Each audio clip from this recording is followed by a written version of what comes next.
बिस्मिल्लाहिर्रहमानिर्रहीम। Exercise number 5 अभी करेंगे पेज 58 पर।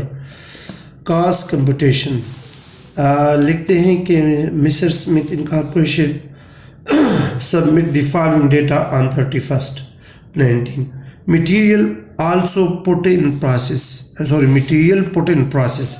इसका मतलब है कि मटेरियल जो इस्तेमाल हो गया है, material used 42,300। Direct labour is paid 7.8 and 8.4 per hour in department A and B respectively.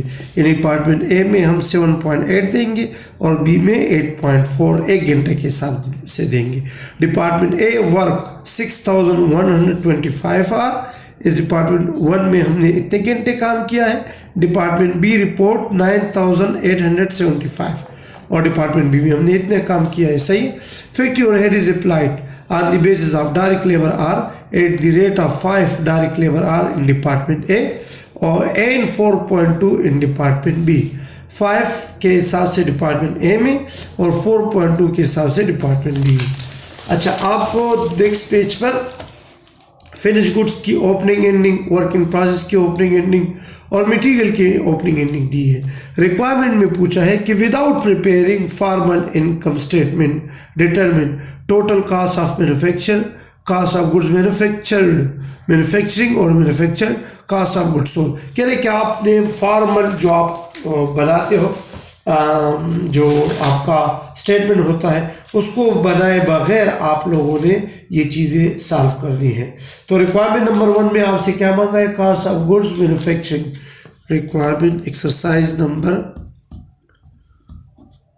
5 page 50।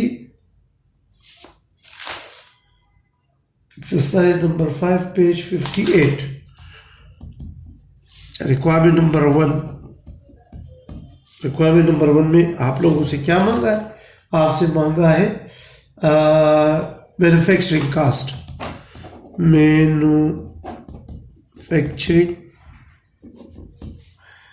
Cast, आपको पता है कि मैन्युफैक्चरिंग कास्ट में 3 कास्ट होती है, material used plus direct labour.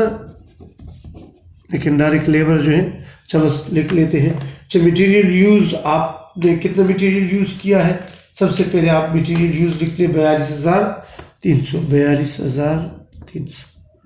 अच्छा, डायरेक्ट लेबर उसने कहा है कि 2 डिपार्टमेंट है, डिपार्टमेंट ए और डिपार्टमेंट बी। अच्छा, डिपार्टमेंट ए में आप 7.8 एक घंटे के हिसाब से देते हो और इसमें आपने कितने घंटे काम किया है? 6,125।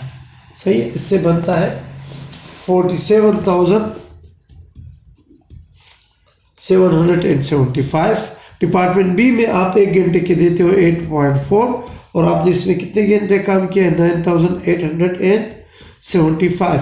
तो ये बनता है 82,915। दोनों को जमा कर ले और बाहर लिख ले 130,725। सही है। ये आपका क्या हुआ?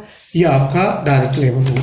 अच्छा, FOHBC हिसाब से अप्लाइड दिया है डिपार्टमेंट ए और डिपार्टमेंट बी के हिसाब से। डिपार्टमेंट ए और डिपार्टमेंट बी। डिपार्टमेंट ए में आप जो है एक घंटे के 5 देते हो और घंटे तो वही है 6,125 और बी में आप 4.2 देते हो, घंटे वही है डायरेक्ट लेबर के 9,875। तो इससे बन जाता है, इसको 5 से इसको मल्टीप्लाई कर ले 30,625 और 41,475। इन दोनों को ऐड कर ले और बाहर लिख ले। टोटल FOH बनता है 72,100। चाहिए देख, आपका मटेरियल भी आ गया, लेबर भी आ गया, FOH तीनों को ऐड कर ले तो आपका मैन्युफैक्चरिंग कास्ट आ जाएगा, जो कि पहली रिक्वायरमेंट है। मैन्युफैक्चरिंग कास्ट कितना आ जाता है? 245,125। ये आपका यानी 2,45,125 ये आपका मैन्युफैक्चरिंग कास्ट हुआ। रिक्वायरमेंट नंबर 2 में आपसे पूछा है मैन्युफैक्चर्ड कास्ट। आपको पता है कि मैन्युफैक्चर कास्ट जब आप मैन्युफैक्चरिंग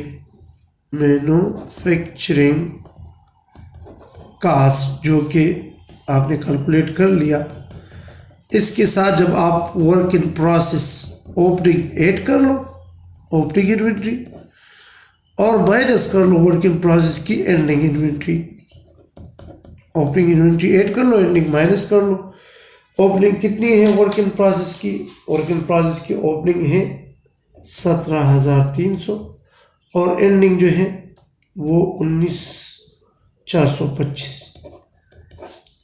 तो आप पहले इन दोनों को जमा कर लो और ये माइनस कर लो, तो आपके पास रिक्वायरमेंट नंबर 2 मैन्युफैक्चर कास्ट आ जाएगा कितना? 2,43,000। सही। दोबारा मैन्युफैक्चरिंग कास्ट ये जो आपने कैलकुलेट कर लिया, इसके साथ वर्क इन प्रोसेस ऐड कर लो और work in process ending minus कर लो, तो आपके पास मैन्युफैक्चर कास्ट आ जाएगा। Requirement number 3। रिक्वायरमेंट नंबर 3 में आपसे पूछा है कास्ट ऑफ गुड्स सोल्ड। तो cast of goods sold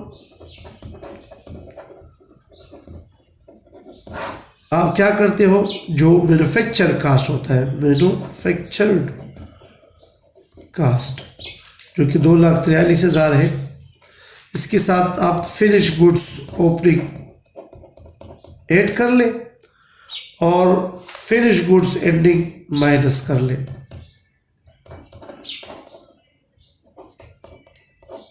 opening आपके पास था 11,300, ये ऐड करोगे और एंडिंग है 9,400, 9,400 ये माइनस कर लोगे, तो आपके पास कास्ट ऑफ गुड्स सोल्ड आ जाएगा। इसको हम CGS भी शार्ट कहते हैं। 2,44,900, 2,44,900। तो ये आप एक्सरसाइज नंबर 5 हो गए। चैनल को साथ साथ सब्सक्राइब करते जाए, शेयर भी करते जाए।